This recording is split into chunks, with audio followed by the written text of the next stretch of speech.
પેલાના જમાનામાં હાલીને જાતા, બારગામ જવું હોય ને હાલ્યા જાય.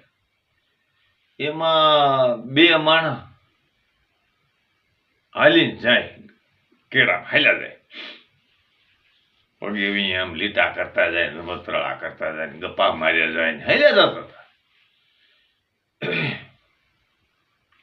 એમાં એને કહવાળો ચડ્યો. કહવાળામાં ઘણા ખબર નહીં હોય કહવાળો એટલે હું. આપણે જે ખેતી કરે ને એનો હળ હાકે, હળ ખેડૂત એને કોષ ફિટ કરે, એ કોષની વચ્ચે લાકડાનો કહવાળો મારી દે એટલે કોઈ હલે ન કરતો, હલી હલીને ડપડપી નીકળી જાય.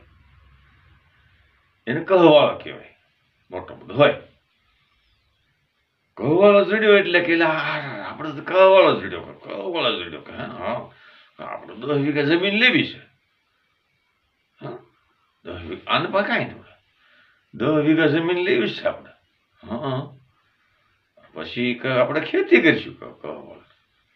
હા તો હા પડી જાય ભાઈ, અને આવડો વાતું કરી જાય કે આપણે કે તલ બહુ થાય, તલ ખાવાય થાય, મીઠા લાગે ને બહુ તલ બહુ થાય આપણી જમીનમાં. તો હા તલ બહુ થાય, તલ આપણે હવે તલ વાવી, આ તો તલ વાવીશું તો બરાબર છે. તલમાં ફૂલ બહુ આવે, બધું તરાક. આમ આડ નહીં હાલવાનું કે તલમાં. તો ભાઈ કે કાં મને કોણ ના પાડે, હું તો હાલે. અરે તને કહું છું ફૂલ ખરી જાય બધા તલના, અડધે ઢાલ તો ફૂલ નો ખરી જાય કે બધે, તો કે તલ નો થાય નહીં કે હું તો હાલું કે મને કોણ ના પાડે. બાજે બાજ્યા તે ભાઈ જીતકો જીતક આવી ગયા ને રમ છટો બોલાવી દીધો, અને ઓલી બાઈ ને ઓલો કહવાળા ટીપ પાસ મળ્યો ભૂત જેવા થઈ ગયા.